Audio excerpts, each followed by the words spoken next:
Hi guys, it's Cameron from CoasterWeb here, and today we are grading coaster manufacturers on this tier list from A to F. I'm going to be going through each of the manufacturers individually, talking about their pros, their cons, their history a little bit maybe, and grading them based on that, and some of the roller coasters that they've built. Yeah, so let's get straight on with it and start off with aerodynamics. They pioneered in the 70s, the 80s, and even the 90s and early 21st century. To be honest, they created the world's first modern inversion. They created a suspended swinging coaster, and of course, they created X at 6,000 Magic Mountain, the coaster that many people say brought them down to insolvency. For what they did in the business, they're a C-tier manufacturer. If they hadn't been so pioneering, they would probably be a D-tier manufacturer. Their rides are not that great, not modern at all, quite rough as well. Bolliger and Mabillard, or B&M, definite A-tier manufacturer. Their rides are so smooth, so photogenic. They also pioneer a little bit with modern types of coasters, like the wing coaster and flying coaster. They pretty much invented these, and of course the modern inverted coaster. So B&M are a definite A-tier manufacturer. Chance Morgan, well, they're okay. They haven't really done anything of note. Made of two manufacturers, obviously Morgan, who made Phantom's Revenge probably their biggest hit. And they make quite a few hyper coasters, to be honest, and Chance Rides that haven't really made any coasters at all. A D tier because they're not particularly special. CCI, or Customs Coaster International, they made old wooden coasters, not old as such, 90s work basically. Airtime filled, more traditional than the twisty modern layouts we see from the more modern manufacturers. But yeah, they're a good manufacturer, so I'm going to put them in the C tier. GCI is one of the companies that branched out of CCI when CCI went into insolvency, and they are better than CCI. They make more modern, twisty, but still airtime-filled layouts, so I think I will be putting this manufacturer in the B tier. They're not quite on the same level as B&M because their coasters are sometimes they can be quite samey, but no, their layouts are really fun. They make the best wooden coasters at the moment for sure, as well. So yeah, B tier. Gerstlauer. I like Gerstlauer. I really do. I like their layouts. I like how creative they are and inventive. In their layouts they put sometimes they put two chain lifts and one launch as well. So they mix and match a lot in their rides, especially their infinity coasters. They're very creative. I know they can be a bit rough, but I try to ignore that, and I don't find that actually too rough. I don't really get much headbanging at all. It's more track roughness, I believe. But yeah, I like Gerstlauer, so I'm going to put them on the same level as GCI in the B tier. The Gravity Group is the other wooden coaster manufacturer that branched out of Customs Coasters International. They make quite similar layouts to GCI. To be honest, some people just view them as the same, but I don't think they're on the same level as GCI simply because the coasters that they've made haven't been as they haven't made as many to start off with, and all the big ones they've made, probably one of the biggest ones is the Voyage, and yeah, so GCI have made a lot more well-known coasters, so they're going to be on the tier above for sure. Hopkins Rides, this is going straight into the F tier because they're trash. They made 6 roller coasters, I think. So yeah, totally unimportant manufacturer that, to be honest, no one cares about, so they can go in the fail category. Intamin, however, is a definite A-tier manufacturer. From their kiddie coasters to their massive strata coasters, everything Intamin does is done pretty well. They are pretty inconsistent sometimes. If you look at Colossus nearby at Thorpe Park, that is a very rough coaster. But then if you go up the UK a bit to Alton Towers, they've got probably one of the smoothest roller coasters I've ever been on in 13 at Alton Towers, obviously. So yeah, you do get different results with Intamin, but they are well renowned and they make a lot of world record breaking coasters, especially when you're talking about height. They obviously like most of their coasters at Cedar Point, probably the best coasters in the world as well. Talking about Millennium Force, Maverick, Top Thrill Dragster, and if you look at elsewhere, King's of Car, I could list off famous Intamins forever, but I'm not going to. Yeah, definite A-tier manufacturer. I like Intamin a lot. Now, Mack Rides. This is a close one between B tier and A tier. I'm a massive fan of Mack Rides, actually. I feel like it's so interesting to read about them as well and read about their development and their history because they've got a very long history. But if we're talking about modern times, especially, I don't think that Mack Rides is quite there yet to be an A-tier manufacturer. Just because their rides aren't as well renowned as Intamin and B&M's. They make almost as smooth rides. I think in the next 10 years, the future is going to be super bright for Mack. Whereas perhaps for Intamin, for example, and maybe B&M, it's going to be a bit less bright because Mack, I think, could start taking away some of their rides that they could be manufactured, they could be commissioned to make. Because I think that Mack is starting to come up with so many concepts, it's crazy, and their rides are super awesome, so yeah, I'm happy to put them in here in the B tier. Although, it's sort of in the middle. If there were a tier in the middle of these two, I'd probably put Mack in it, because I do believe they're better than Gerstlauer, for example. Now, Mora rides. For me, this is a difficult one, because I actually totally adore Mora spinning coasters. There's something about Mora coasters actually in general that I really enjoy, especially when we're talking about their spinning coasters and if we're talking about Rattlesnake at Chessington, they're World Mouse models. For some reason, they're almost sort of joltiness. I like it. It's weird. It's unique. Their coasters have a really nice looking track design, so basic, where you just have the one single bar as in between the two rails, and I really like that about Mora.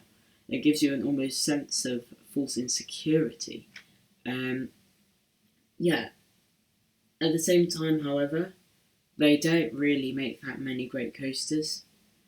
They haven't really their X-Car model wasn't a particularly good model. If you're looking at G-Force Drayton Manor, for example, RIP closed last year. But yeah, I mean, for me this was a close one because they almost hold a special place in my heart because of Dragon's Fury and Rattlesnake, two coasters that I loved when I was younger and I still do love to go on. I'm actually struggling with this one right now. I just don't quite think they're on the same level as Gravity Group, to be honest. So yeah, I'm going to put them in here in the D tier. Hopefully they improve. I think they could have a bright future, but I think they should stop messing around with the models like the Spike model.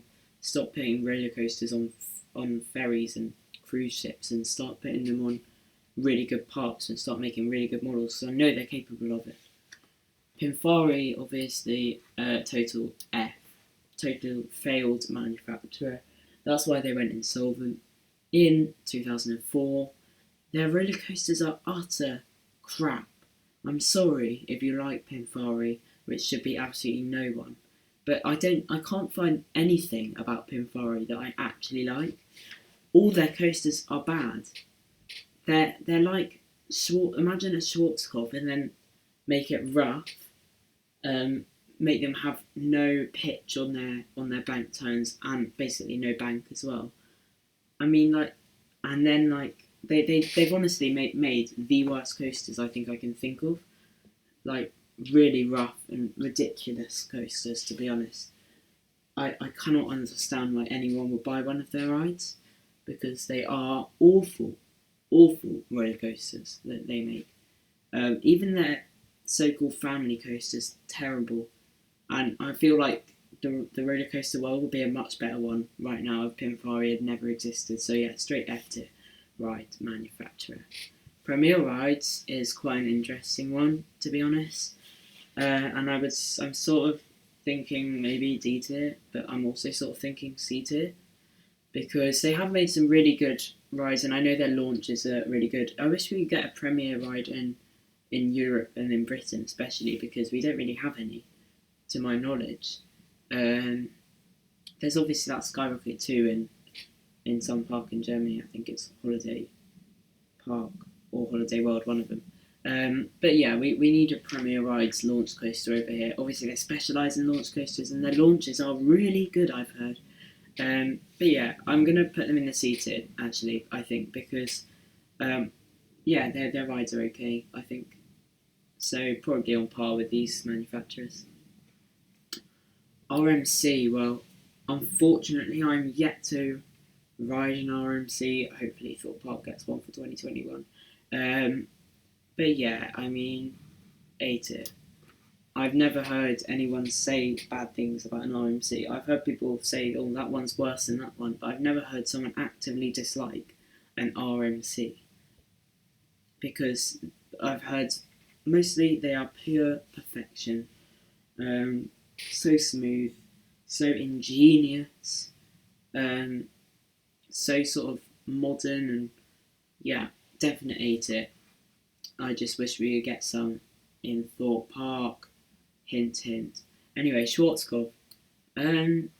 Obviously their most famous ride is Olympia Looping, which I think I've been on. So I think though this will probably still be a C tier ride manufacturer, mainly because their rides are, well, obviously first of all they're not in existence anymore. Like Arrow and CCI, they're not in existence, so they haven't made any rides for like the last 20 years because they haven't existed. So I'm not sure we can really put them that much higher because their coasters are quite outdated, to be honest. But as they're pioneers, yeah, they're on this tier with the fellow pioneers, Arrow. S&S Sansei. Now, like Mora and probably Gerstlauer, this is another manufacturer that I follow and really like, and I don't know what it is with these types of manufacturers that I just like a lot.